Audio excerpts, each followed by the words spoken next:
Jaya Radha Madhava Kunja Bihari. Jaya Radha Madhava Kunja Bihari. Gopi Jana Vallabha Giridhari. Gopi Jana Vallabha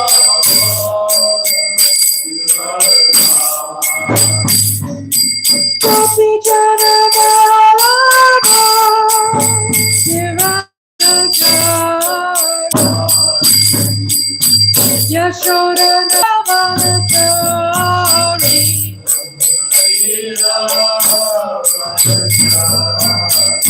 Jaya Radha Madhava Kunja Bihari.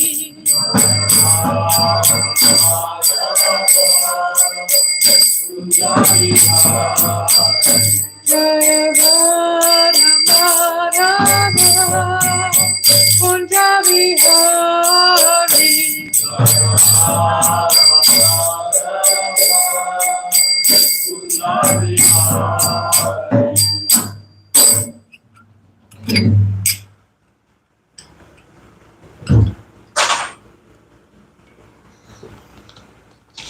Did you post on Facebook?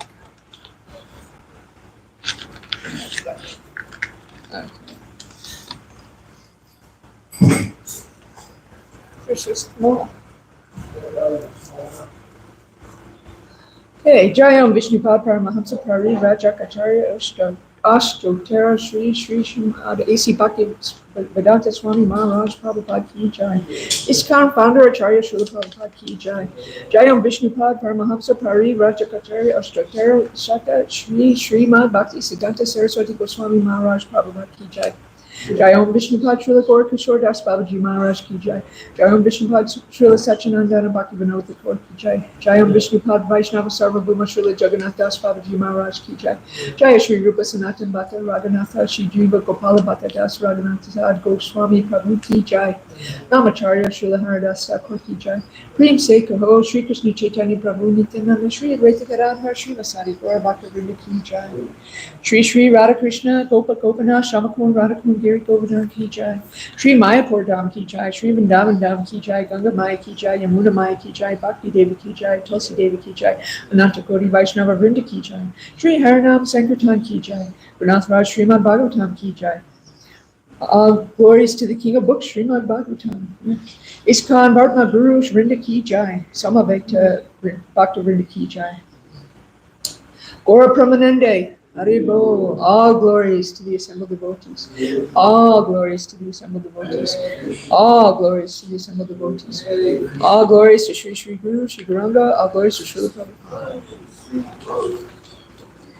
Om Namo Bhagavate Vasudevaya. Om Namo Bhagavate Vasudevaya. Om Namo Bhagavate Vasudevaya.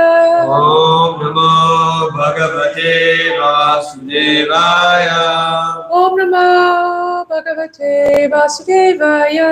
Om Namo Bhagavate Vasudevaya. Narayana Namaskritya Naram Jaiva Narottamam Devam Saraswatam Vyasa Tato Jayam Yuridayat Nasta Preshu Apat Preshu Nityam Bhagavata Sevaya Bhagavati Uttama Shloke Bhaktir Bhavati Naishtiki. Before reciting the Srimad Bhagavatam, which is the very means of conquest, one should offer respectful obeisances unto the personality of Godhead, Narayan, and unto Narayan Rishi, the supremest human being, unto Mother Saraswati, the goddess of learning, and unto Srila Vyasadeva, the author. By regular attendance in classes on the Bhagavatam, and by the rendering of service to the pure devotee, all that is troublesome to the heart is almost completely destroyed. And loving service unto the personality of Godhead, who is praised with transcendental songs, is established as an irrevocable fact. All right. Okay, so today is June 30th, 2024. Thank you all for being here. I haven't given class in a while, but I looked back and it was on the 1st, so I'm doing the 1st and the last day of June. So very nice. And very nice to see you, Chaitanya. We haven't seen you in class in a few days, not too long, but yeah. All right, so today we're reading Canto 4, Creation of the Fourth Order. And we're reading chapter 23, Maharaj Prithu is going back home. And we'll be doing verse 10.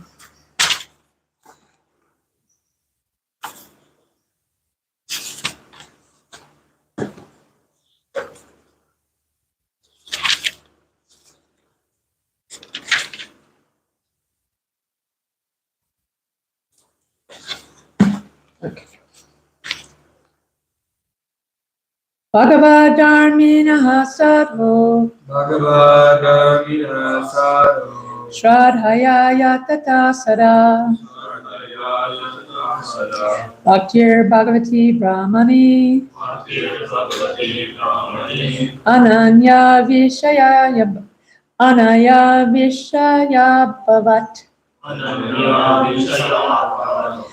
Bhagavadharminaha sadho Shradhaya yatata sada Bhaktir Bhagavati Brahmani Ananya Visaya Yabat Bhagavadharminaha sadho Shradhaya yatata sada Bhaktir Bhagavati Brahmani Anaya Vishaya Bhavat. Okay, please chant.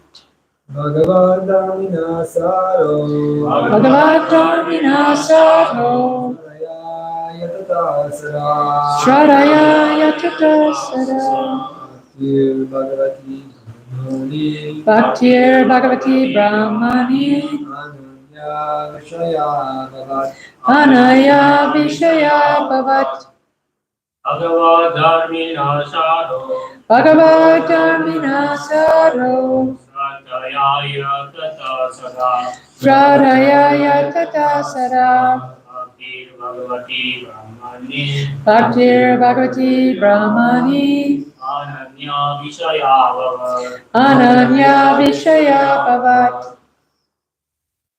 Anyone else? Bhagavadharmina sadho Shradhaya yatata sada Bhaktir Bhagavati Brahmani Ananya Vishaya Bhavat Bhagavadharmina sadho Bhagavadharmina sadho Sratayaya yatata sada Shradhaya yatata sada Bhagavati Brahmani Bhaktir Bhagavati Brahmani Ananya Vishaya Anaya Vishaya Bhavat. Right, word for word.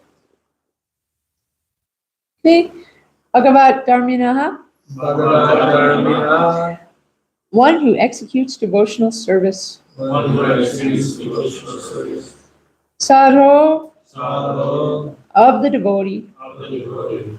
Shradhaya, Saraya with faith. with favor. Yatata, Yatata endeavoring. endeavor. Sada, Sada always. always. Bhakti, Bhakti devotion. devotion. Bhagavati, Bhagavati unto the personality of Godhead. unto the personality of God. Brahmani, Brahmani the original, the origin of impersonal Brahman. the origin of the personal Brahman. Ananya Vishaya, Ananya Vishaya firmly fixed without deviation. Abhavat, became. Translation by Srila Prabhupada Ki Jai. Maharaj Prithu thus engaged completely in devotional service. executing the rules and regulations strictly according to principles 24 hours daily. Thus, his love and devotion unto the Supreme Personality of Godhead, Krishna, developed and became unflinching and fixed. Please repeat. Maharaj Prithu Maharaj Prithu thus engaged completely in devotional service, thus engaged completely in devotional service, executing the rules and regulations strictly, executing the rules and regulations strictly, according to principles, according to principles, 24 hours daily. 24 hours daily. Thus his love and devotion Thus his love and devotion unto the Supreme Personality of Godhead, unto the Supreme Personality of Godhead, Krishna, Krishna, developed and became unflinching and fixed. developed and became unflinching and fixed. Purport. The word Bhagavad Dharminaha indicates that the religious process practiced by Maharaj Prithu was beyond all pretensions. As stated in the beginning of Srimad Bhagavatam 1.1.2, Dharmaha projihita kaivatotra. Religious principles which are simply pretentious are actually nothing but cheating. Bhagavad Dharminaha is described by Viragavad Acharya as Nirita Dharmena, which indicates that it cannot be contaminated by material aspiration, as described by Srila Rupa Goswami. Anya bilashita sunyam jnana karma jnanavritam anukulyena krishnanu shilanam bhaktiruttama. When one who is not inspired by material desires and is not contaminated by the processes of fruitive activity and empiric speculation fully engages in the favorable service of the Lord, his service is called Bhagavad Dharma, or pure devotional service. In this verse, the word Brahmani does not refer to the impersonal Brahman.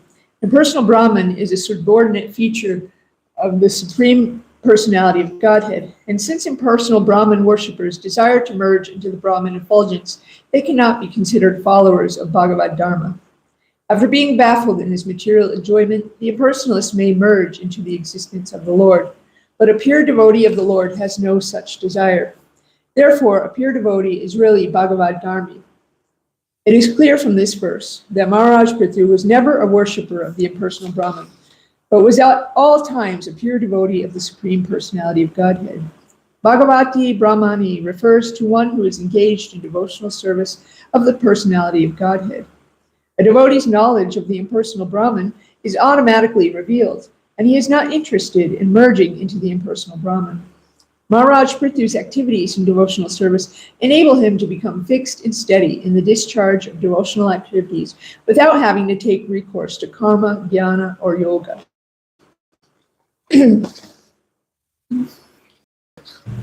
Om Jnanatam Randasya Gyanjana Salakaya Chakshur Yena Tasmai Shri Gurave Namaha Shri Chaitanya Manovistam Stapitam Yena Bhutale Swayam Rupa Karamayam Dadati Swaparantikam Vandeham Shri Guru Shri Yuta Padakamalam Shri Guru Vaishnavamscha Shri Rupam Sagrajatam Sahagana Raganatam Tam Cham Sujivam Savadetam Savajutam Parajana Sahitam Krishna Chaitanya Devam Shri Radha Krishna Padan Sahagana Lalita Shri Vishkambitamscha Hey Krishna Karuna Sindhu Dinabandhu Jagapate Gopesha Gopikalakanta Radhakanta Namostate Tapta Kanchana Gourangi Radha Vrinda Vineshwari Vrishabhanu Suti Devi Pranamami Haripriya Vanchakopa Thrubhyascha Kripa Sindhu Bhyevacha Patitanam Pavanebhyo Vaishnavibhyo Namo Namaha Shri Krishna Chaitanya Prabhu Nityananda Shri Advaita Gadadhar Shri Vasari Gaura Bhaktivinoda Hare Krishna Krishna Krishna Hare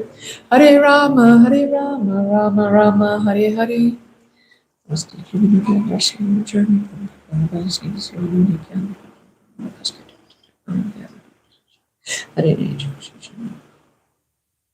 Okay, so this is a really nice verse. Maharaj Prithu is heading on his way back home, will be shortly. And what we know about Maharaj Prithu is, well, the verse says that he's following the rules and regulations. Let's see. He's engaged completely in devotional service, executing the rules and regulations strictly according to principles, 24 hours daily. And so let's talk about the rules and regulations a little bit. So Maharaj Prithu didn't need to follow the rules and regulations, right? He was a pure devotee already. He was actually an incarnation of the Lord. So he didn't actually need to follow these rules and regulations. But these rules and regulations are a tool to help us to get closer to Krishna. They help us to keep our mind focused. And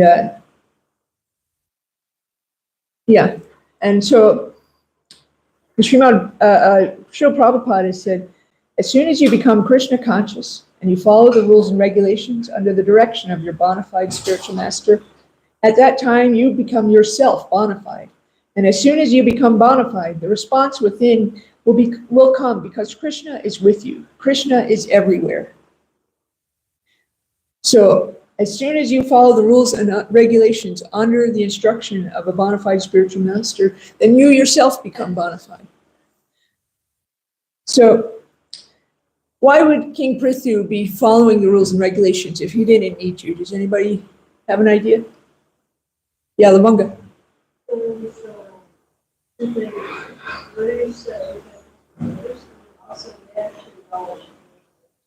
What was the last bit? They actually relish it. Yeah, very nice. Yeah, Chris. Can you say exactly what you mean by following rules and regulations? Yeah, so he's worshiping the deity. He's like we follow the 4 regs, which is no gambling, no meat eating, no illicit sex, no intoxication. Can you turn this fan off? And so these are the kinds of rules and regulations that we're talking about. The same rules and regulations that we follow. Yeah. Go ahead, Lavanga. It's a regular 64. Yeah. All right. You want to list all 64 for us? I'm just kidding. I can listen. There's like 64, so like she mentioned worshiping the deity. Yeah. Taking turns, worshiping the Yeah. A lot of the stuff that we're already currently doing, but we might not know it specifically as, a list of rules. Yes. I find most important that we put on the mentions of 64, there's 5 most important. Chanting the holy name, worshiping the deity, meeting the holy Dham, associating with devotees and hearing the Srimad Bhagavatam. Yeah. Shravanam, Kirtan, Vishnu Smaranam, Padasevanam. Well, that's the 9 process. Well, it's the same one, so, no? No, because living in the holy Dham is not. Living in the Holy Dham's not in there. Okay. All right, so add that one. And Do you have the mic? associating with devotees. And associate with devotees, yeah. Okay. So also we know, which Lavanga mentioned, as an example to others. So we know in the Bhagavad Gita, Krishna himself says that he's following the rules and regulations too, right? And Krishna's God, why would he have to follow the rules and regulations? I mean, if there's one person that doesn't have to follow the rules and regulations, it should be God, right? I would think so. But in the Bhagavad Gita, chapter 3, Krishna says, whatever a great action a great man performs, common men follow, and whatever standards he sets by exemplary acts, all the world pursues. There is no work prescribed for me within all the 3 planetary systems, nor am I in want of anything, nor have I need to obtain anything, and yet I am engaged in prescribed duties. For if I ever failed to engage in carefully performing prescribed duties, certainly all men would follow my path. If I did not perform prescribed duties, all these worlds would be put to ruination.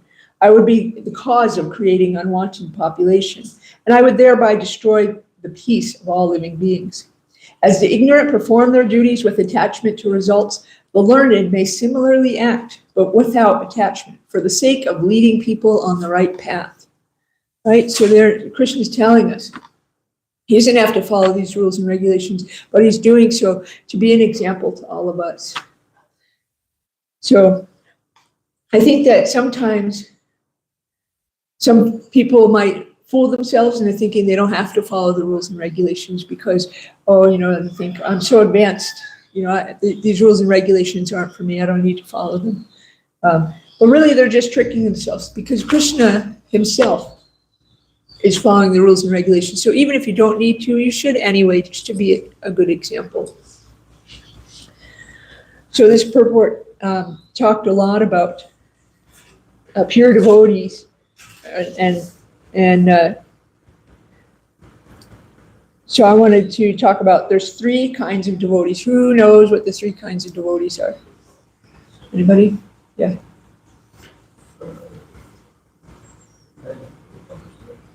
I'm not sure what you're referring to. From Nectar Instruction. Oh, Yeah. the Uttama Adhikari, the Kanishta Adhikari, and the Madhyama Adhikari. Yeah, there's Uttama Adhikari, Madhyama Adhikari, and Kanishta Adhikari. Okay, who knows which one means what? Anybody?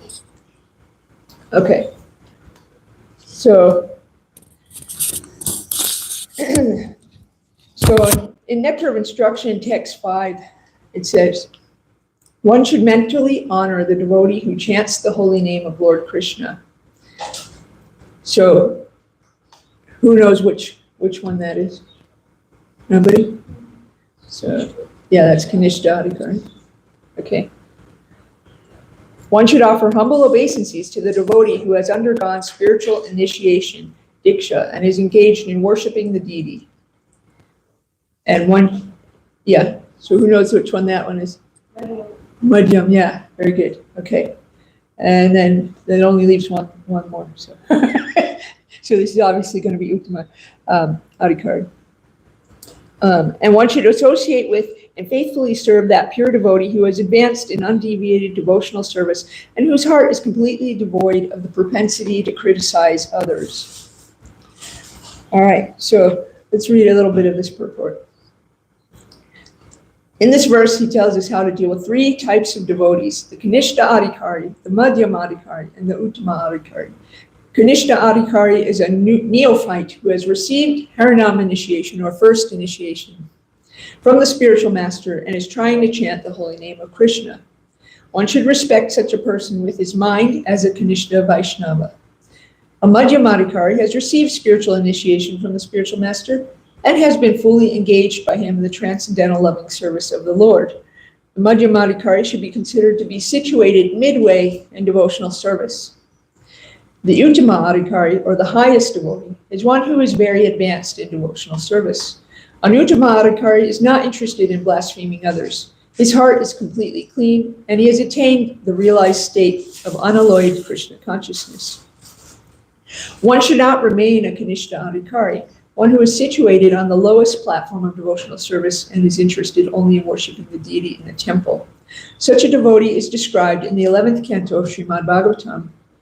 A person who is very faithfully engaged in the worship of the deity in the temple, but who does not know how to behave towards devotees or people in general, is called a Prakrita Bhakta, or Kanishta Adhikari. One therefore has to raise himself from the position of Kanishta Adhikari to the platform of Madhyam Adhikari. The Madhyam Adhikari is described in Srimad Bhagavatam in this way. The Madhyam Adhikari is a devotee who worships the Supreme Personality of Godhead as the highest object of love, makes friends with the Lord's devotees, is merciful to the ignorant, and avoids those who are envious by nature. Out of many such Vaishnavas, one may be found to be very seriously engaged in the service of the Lord and strictly following all the regulative principles, chanting the prescribed numbers of rounds on japa beads, and always thinking of how to expand the Krishna consciousness movement. Such a Vaishnava should be accepted as an Uttama Adhikari, a highly advanced devotee, and his association should always be sought. Okay, so kind of like we have good, better, best, or low, medium, high, or what do they call them in Starbucks sizes, like grande. I don't know. I don't ever go to Starbucks. Okay. So now we know what kinds of three kinds of devotees are. Which one do you think Maharaj Prithu is? Anybody? Yeah, very good. Uttama Adhikari, of course. Yeah.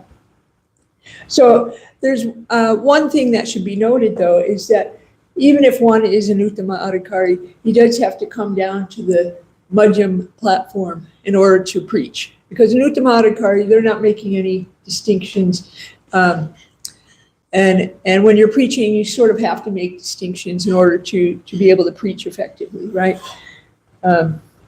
So Srila Prabhupada said, at the last stage, that of Mahabhagavat or Uttama Adhikari, one doesn't see devotees and non-devotees. He sees everyone as a better devotee than himself. Nor does he pretend to have this consciousness. No, he actually thinks this. He's naturally humble. He wants to pay respects to everyone, and he wants no respect for himself. If one wants respect for himself, he's still at the secondary stage. The Mahabhagavat is ready to give respect even to an ant. So you can see maybe for preaching purposes, that might be a little bit inefficient, right? So, okay. When one attains this highest platform, there's no more friend, no more enemy, no more preaching. The Mahabhagavat sees everyone engaged in the Lord's service with the exception of himself. This platform, however, should not be imitated. It must be sincere, not superficial. Those who are preachers must remain on the second platform, that of a Madhyam Adhikari. When a Mahabhagavat wants to preach, he must come down to that second platform. He cannot remain on the highest and preach. He plays the part of second-class devotee. For instance, in the Bible, Lord Jesus Christ said, I have many things to say, but you are not qualified to understand them. And so, if you are preaching, it's imperative that you make distinctions, right? You can't just go up to someone off the street and just start telling them all about Gopi Bhav, right? That's not going to work. They're going to be confused, maybe a little shocked, and maybe even scared. Who knows, right? And so you need to be able to make those distinctions in order to effectively preach. Also, you can't be stopping at every ant, right, to preach. That would be inefficient as well. So, okay, so now we know the three kinds of devotees. Can you leave that off because I can't hear? Okay. So now that we know the three kinds of devotees, so the Uttama Adhikari was the pure devotee, right? That's what we just learned. So one time when ISKCON was just starting, somebody asked Srila Prabhupada, how many pure devotees do you have in your ISKCON? And do anybody know what he said? How many disciples do I have? He said, so somebody asked Srila Prabhupada, how many pure devotees do you have in ISKCON? And then they asked about how many members do we have? Yeah. So he asked one of his disciples, how many disciples do we have? And the disciple replied, we have 72 devotees all over the world. And Srila Prabhupada turned to the person that asked him and said, we have 72 pure devotees. So how could both of those things be true, right? How could what we just learned about the Kanishta Adhikari, the Madhyama Adhikari, and the Uttama Adhikari, which is the pure devotee. Well, then how could Srila Prabhupada say he had 72 pure devotees? So I have two analogies for this. One is we think about like we're all in the shower, okay? And some of us have been in the shower longer than some of us were dirtier than I was probably way dirtier than this guy when I got in the shower.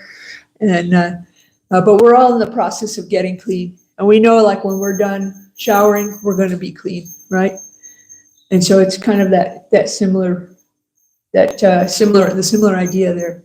Another analogy is think of a mango, right? An unripe mango. Does that mean it's not a mango? No, it's a mango. It just needs some time and it'll become a ripe mango, right? And so in that way, in time, we can all become pure devotees. It's also said, if you are following the rules, the instructions of a pure devotee, then you are a pure devotee, right? So those of us that are sincerely following the instructions of Srila Prabhupada, you're pure devotees. All right, so this path of bhakti is the easiest and most sublime path of realization. It's sort of like taking the express train or an elevator to the top floor. Whereas the other paths like karma, jnana, those are kind of the slow meandering paths. They're still valid paths, but they might be far more difficult to do or even impossible in this day and age. So that's why we practice bhakti. So there was a lot of talk in here about the impersonal Brahman and how Maharaj Prithu was never a worshiper of the impersonal Brahman, that he was a pure devotee. So can anyone tell me what is some of the problems with worshiping the pure Brahman or merging into the pure Brahman? Anyone? No relationship. Yeah, no relationship, exactly. Yeah, so as spirit souls, we need to be active. We want to be active. We want to have loving exchanges. And that's not really possible. I mean, even though it is a valid thing to do, which is to merge into the Brahman, which is the effulgence of Krishna, it is not satisfying. Ultimately, it's not very satisfying because you're not able to have loving exchanges with others. And also, it's a little bit selfish because it's sort of all about stopping, your pain. You don't want to be in the material world anymore. I want to merge with God, and you're not really sharing with anybody else. It's just all sort of about, okay, I want to stop this pain. I want to go and just merge with God. And so ultimately, it's unsatisfying, and it's for most people, they're not going to be able to stay there forever because they're going to get bored, right? I mean, like I get bored if I have to stay in my room just for, a few hours. So I can imagine for all eternity not having any give or take with anybody. All right. So, whereas a personal relationship with Krishna, we get to hear about Krishna, we get to actually build our own personal relationship with Krishna. So, what if you can't follow the rules and regulations? What happens then? Does anybody know? Work for Krishna. Yeah, just work for Krishna. Joe. Huh? Like Joe. Yeah, like Joe. Exactly. Yeah, so Bhagavad Gita says, if you cannot practice the rules and regulations of Bhakti Yoga, then just try to work for me, because by working for me, you will come to the perfect stage. So we can see this in so many people, like they come and maybe they're not able to strictly follow all the regulations, but you can tell they still have love for Krishna. And so they do a little bit of service here, like our own Joe, like you were saying. So you could also, donate your time. You can donate some money. You could help with whatever your skills are, because everything can be used in Krishna's service. So, all right. So, actually, one of our dear friends to the temple here was telling me that they were getting up at 2:30 in the morning to watch a bike race, and and I thought, no, bicycle race. Tour de France? Yeah, the Tour de France. Yeah, and they were saying just how enthused they were about this, and how how this was just like their favorite thing to do, and it was just really funny because they were willing to get up at 2:30 in the morning to watch this bike race, but at the same time, I think it would be very difficult for them to get up at 2:30 in the morning to chant some rounds and come to the temple and follow those kind of rules and regulations in that way. It'd be very difficult for them. But at the same time, this same person was here donating their time and expertise to help us with the new temple, and help us was walking around trying to get ideas of how we could have a better marketing plan.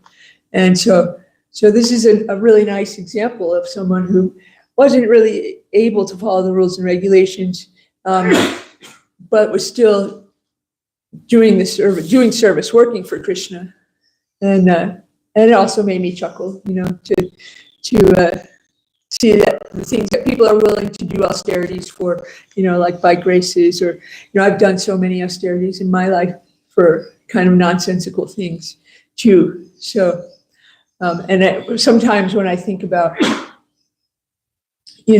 when I'm following these rules and regulations, and sometimes they feel a little too austere every once in a while, and I remember some of the austerities I've done for way more kind of low vibrational things in the past. So then I think, okay, you know what, I can do this for Krishna, considering that I did so many other horrific austerities in the past for nonsense. So does anyone want to tell me about their experience of following the rules and regulations, and what was it like, and what was the effect? Anybody? Following the rules. In the beginning? Well, I mean, do you not follow rules and regulations of Krishna consciousness anymore? Anyway, go ahead. I don't know what's going on. Okay. Nobody? Okay, Lavanga. Yeah, so.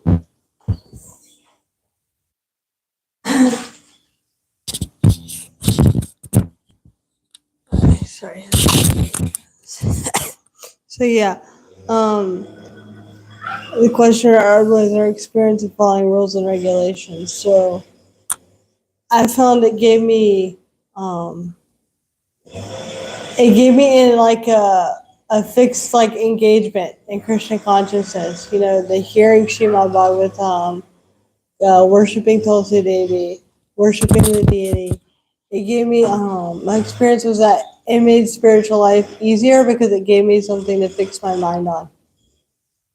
Versus like instead of just some abstract idea of what is God and what it means to live for God. Yeah. Yeah, very good. Kirtaneshwar, Dravidas. If you follow these rules and regulations, then in time, you'll begin to always think of Krishna. And that I was talking to Hamsa Balaram last night. And of course, Hamsa Balaram dedicated his life to God since he was 8 years old. And he says, I never stop thinking of God. He says, I'm always praying every moment of every day. Even right now, he says the prayer is still going in my head. And of course, Hamsa Balaram is a very elevated personality if you get to know him. Not in the same way that, of course, not even in the same context as the rules and regulations we're following. He's a devotee, but he's not living in the temple or anything. But if you follow a prescribed process under the mercy of the Guru, is in that purport, or you mentioned, that was a nice point, that when you follow the rules and regulations under the direction of a spiritual master, you become bona fide. Yeah. But in time, you begin to not forget Krishna. It begins to keep going in your head. Just the Hare Krishna mantra keeps going in your head. You're always thinking of God.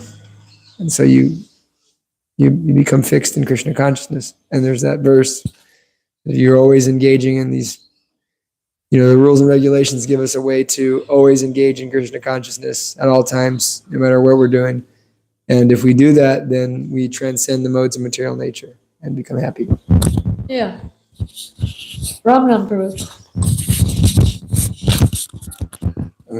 Just speaking for me, beginning to follow the four principles was like a platform to start with, to start controlling the senses. Yeah. And I still have a long way to go with controlling the senses, but the four pillars is a really, really nice start to it. And so that's about what I have to say. Yeah, very nice. Yeah, I mean, exactly. There were so many nice points brought up. So following these rules and regulations, there are tools to help us become more regulated and more regular in our thinking of Krishna and our worship of Krishna, as well as tools to help us grow closer to him. So I know for myself, my mind is very sneaky. It always wants to get out of stuff. It doesn't want to doesn't want to do these things. And so for me to have these rules and regulations and know that they work, if I follow these rules and regulations, I'm going to get this result. It might take, more or less time than I think, but I know I'll get this result if I follow these rules and regulations. So that's really helpful for me, who's always trying to get out of stuff. I was discussing with another devotee about my service that I do here at the temple, and I said I do really good with the services that have like a hard deadline. I show up in the restaurant, I'm there, I'm ready to work. But if there's not a hard deadline, it's like my brain just totally forgets about it, or will say, oh, you can do that later, right? And so in that way, my brain does the same thing. Like if there's no rule or regulation about it, my brain's like, oh yeah, maybe you don't have to do that. If someone's like saying like, oh, this is a suggestion, instead of a rule, then I'll say, oh, okay, well then I suggest I don't do it. And so in this way, the rules and regulations have really helped me to become more regular in my service to Krishna and more regular in my thinking of Krishna. One really great example is in worshiping the deity, right? I have some deities in my room, and so every day it's kind of like having children, right? You always have to think about them and make plans to make sure their needs are met, and so every day I'm having to plan about, okay, where am I going to get flowers today, and do I have enough little boga to offer them, and so now it's at the point like when I'm going down the street, not necessarily doing anything, Krishna conscious, maybe like going to Sprouts or something. And I see a flower on the side of the road, all of a sudden now I'm thinking about Krishna, right? I'm thinking, oh man, that would be a nice flower for my deities. Or if I'm in the Sprouts and I'm looking, I always give them nuts and dried fruits because I don't really cook in my room, and so then every time I see the nuts or the dried fruits, I think, oh, I wonder if my deities would like that. Whereas before I wouldn't have been thinking about Krishna at all, right? I probably wouldn't even notice the flower. If I did, I would think, oh, that's a pretty flower and that's about it, But now, because I'm following these rules and regulations, I'm thinking of Krishna every single time I see a flower, every single time I see like dried fruits and nuts. And so that's one example from my life of how the rules and regulations have really helped. So, all right. So we could talk more about this, but I think it would be okay if we just end there unless anybody has any questions or comments. Yeah, Kirtani Shwargaranga Das. I have a comment and a question. The comment is that anybody can be a pure devotee.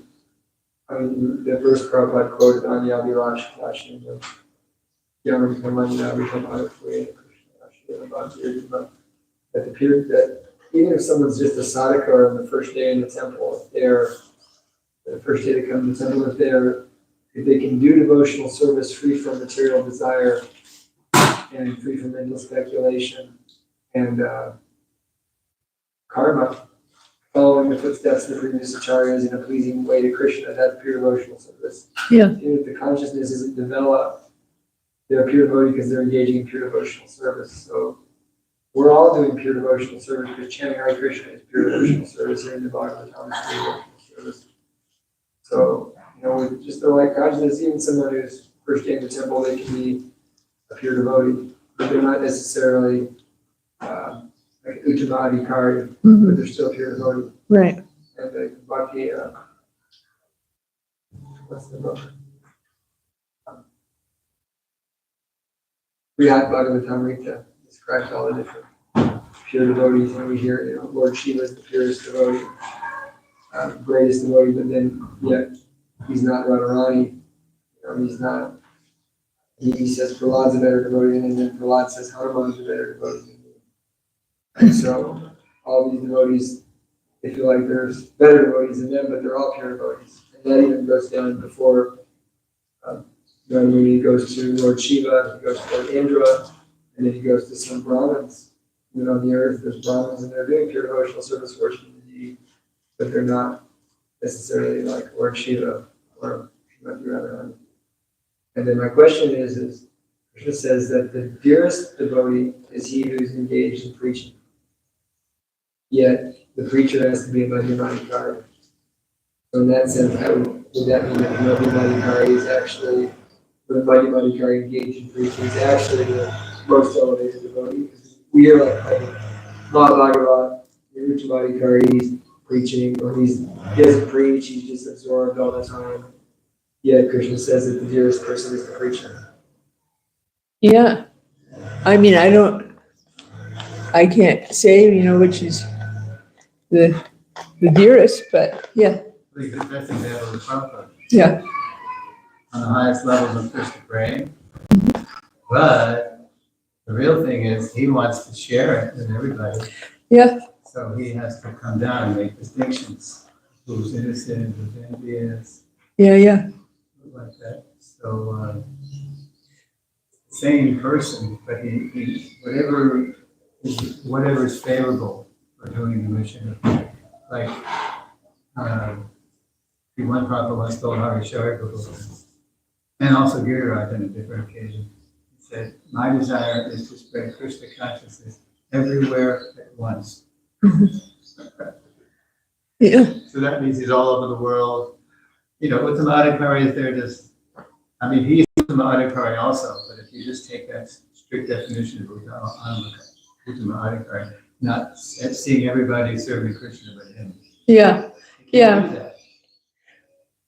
So it's a matter of, knowing what Krishna, the most dear person to Krishna is he who spreads it all over the world. Yeah. So Yeah. And we discussed that about how the Uttama Adhikari has to come down to the Madhyam platform in order to preach, because you have to make distinctions in order to preach efficiently. You can't be preaching to every ant that walks by, which was one of the examples given to. But yeah. And also, we all learned in kindergarten that sharing is for the greater good of all, right? So, all right. Yeah, Chaitanya Lila. I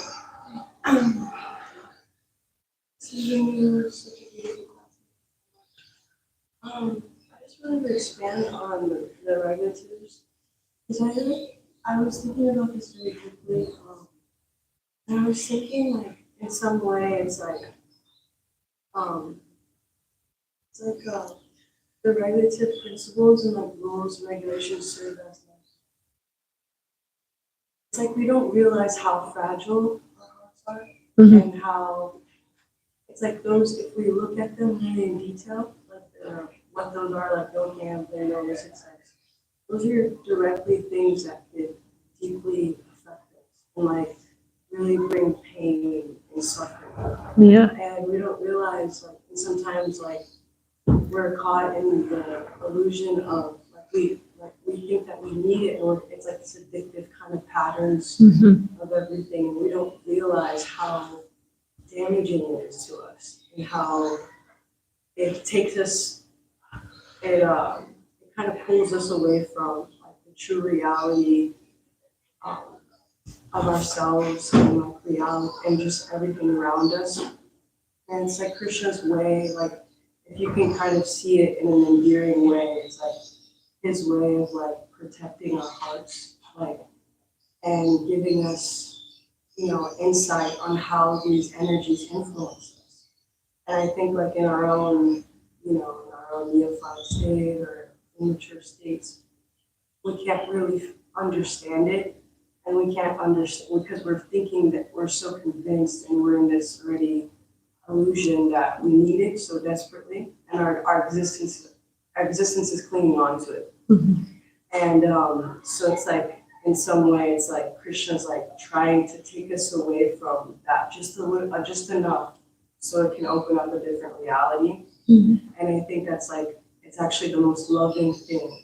like the most endearing thing ever.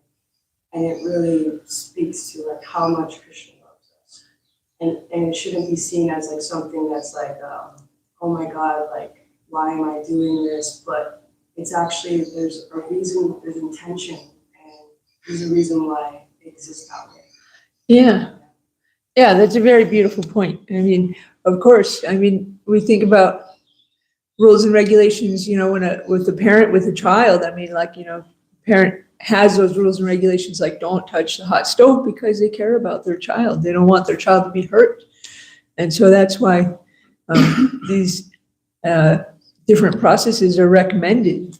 Yeah, like you said, and to help protect our hearts. It's very nice realization. Yeah, Chris.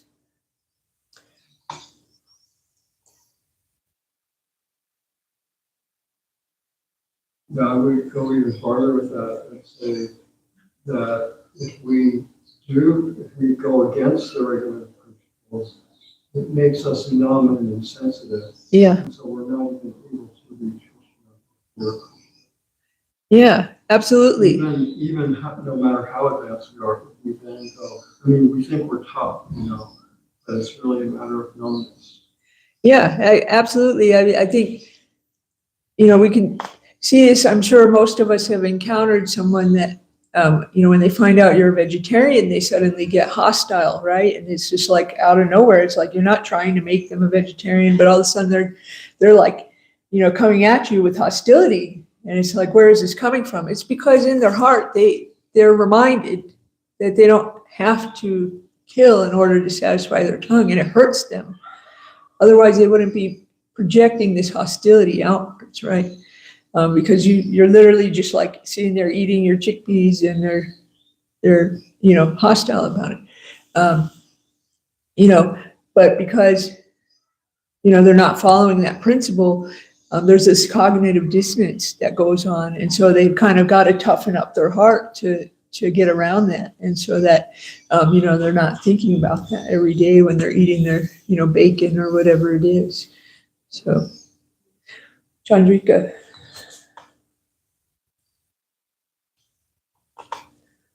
Extremely outside of the material world, rules and regulations sometimes have a very, very harsh stigma. Yeah. They're not always followed properly or correct, like even in law enforcement, for example, there can be some negatives on that side. So when people come across the Krishna consciousness and say the same term, rules and regulations, Yeah. and it's a red flag. I think that's a nice point to understand that these rules and regulations. I couldn't quite hear what you're talking about, but some of it. It's, you know, it's very heartfelt, it's very meaningful, it's sort of Yeah.